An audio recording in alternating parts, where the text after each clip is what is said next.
On the afternoon of July 18th, we crossed over into Estonia and headed for the seaside resort of Pärnu.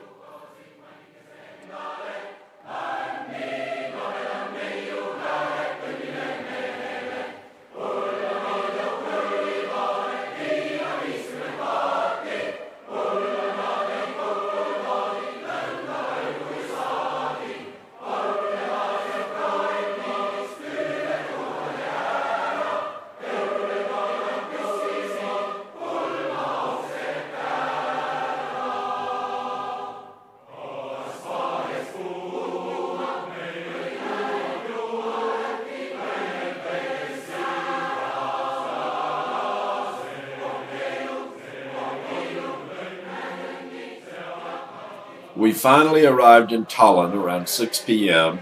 and after dinner settled in for the night. During the period in which the Soviet Union collapsed and the Baltic countries regained their independence, an event known as the Singing Revolution occurred and greatly contributed to the independence movement throughout the Baltics. On a regular basis, spontaneous mass night singing demonstrations broke out at the Tallinn Song Festival grounds. Gustav Ernesaks, an Estonian composer and choir conductor, was one of the father figures of the Estonian Song Festival tradition, and he played an instrumental part in the singing revolution. One of his songs became an unofficial national anthem during the years of Soviet occupation.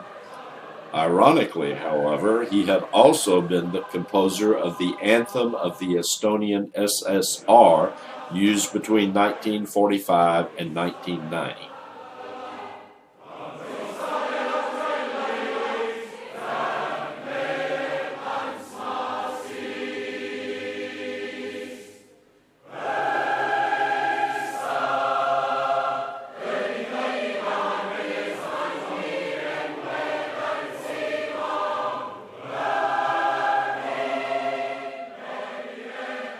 The Rusalka Memorial, erected in 1902, commemorates the sinking of the Russian warship Rusalka, or Mermaid, which sank en route to Finland in 1893.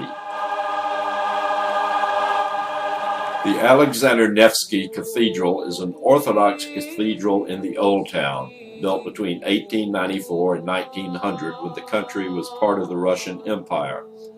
The cathedral is Tallinn's largest and grandest Orthodox cupola cathedral. It is dedicated to Saint Alexander Nevsky, who in 1242 won the Battle of the Ice on Lake Peipus in the territorial waters of present-day Estonia. Originally established by the Danes in the 13th century, St. Mary's is the oldest church in Tallinn and mainland Estonia. Originally a Roman Catholic cathedral, it became Lutheran in 1561 and now belongs to the Estonian Evangelical Lutheran Church. It is the seat of the Archbishop of Tallinn, the spiritual leader of Estonian Lutherans and chairman of that church's governing synod.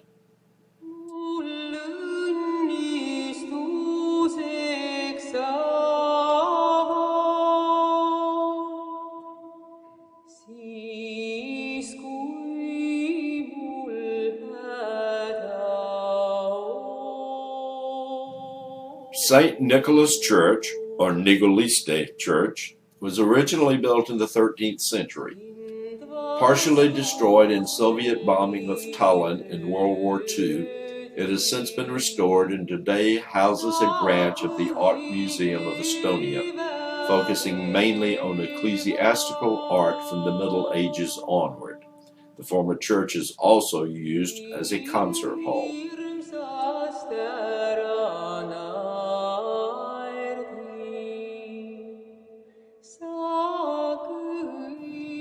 Although I can't really explain why, the old town of Tallinn actually seemed more quaint and picturesque than the others we had visited, and that's really saying a lot.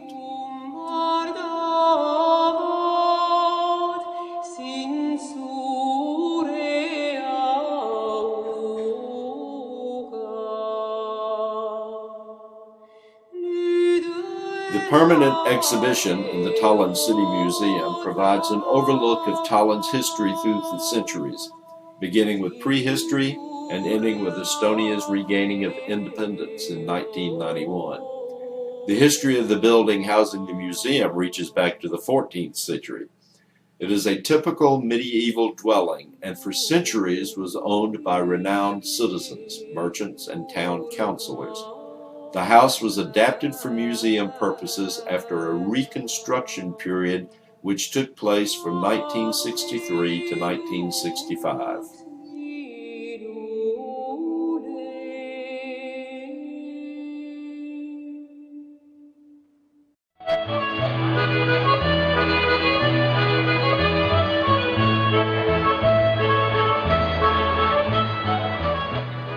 Since Pasha, our tour leader, lives in Tallinn when not working, he has an apartment there which he bought last December 2012. Several of the group had indicated an interest in visiting it, but only Kathy from Sunnyvale, California, and I ended up going. It was a nice place, but in need of furnishings and a lot of work. Because of his job, Pasha is seldom there, but he does plan on getting it fixed up. It was cool to actually see where a local lives. Pasha himself is an incredibly interesting person.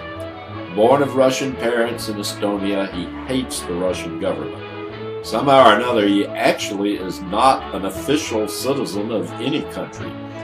He has a college degree in English, but he speaks 5 languages fluently with some knowledge of 2 or 3 others. He told us that in the past couple of years he had lost 100 pounds, down from 275.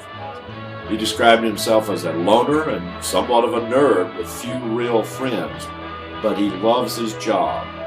And if he treats other tour groups the way he treated ours, he has friends all over the U.S. now.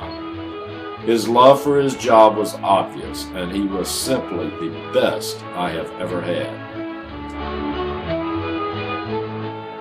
On the morning of the 20th, we visited the Kadriorg Palace Gardens. The palace, which we did not enter, is a Baroque palace built in Tallinn for Catherine I of Russia by Peter the Great. Kadriorg literally means Catherine's Valley in Estonian. The palace currently houses the Kadriorg Art Museum. On the grounds of the palace is a statue of F.R. Carswell, an Estonian writer who lived from 1802 to 1883. He is considered to be the father of the national literature for the country, and thought to be the author of the first original Estonian book.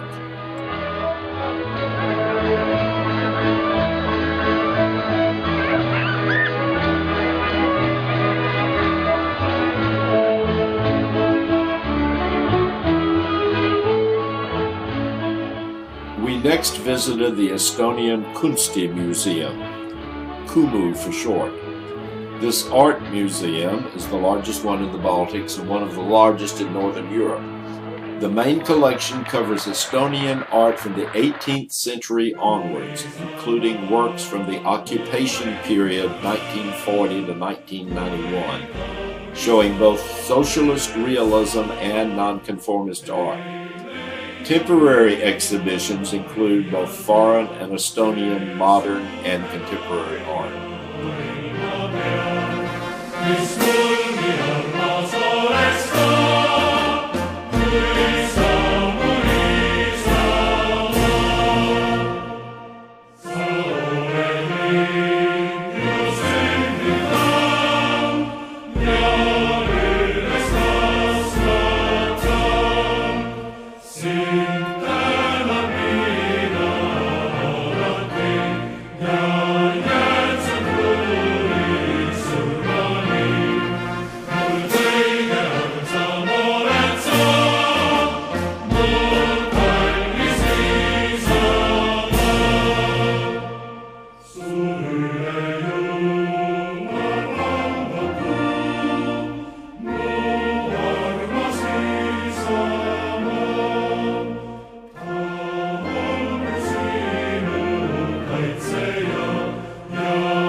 Several of us had a pre-dinner snack at the cafe where this young man worked, because he allowed us to use the WC there even before we indicated an interest in eating anything at all.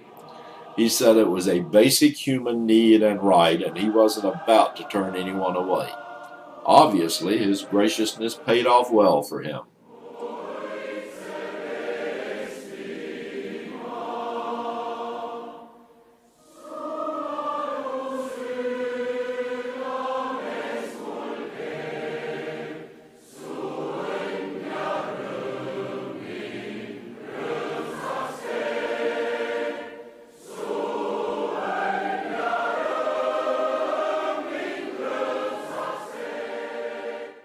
We left Tallinn at 8 a.m. on the morning of the 21st, headed toward St. Petersburg, Russia.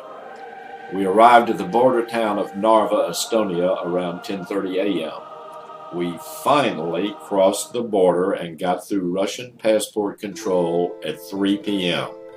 It was a nightmare. The bikers also waiting to cross the border were a surprising sight, at least for me. I didn't know they had bikers all over the world like they do in the U.S.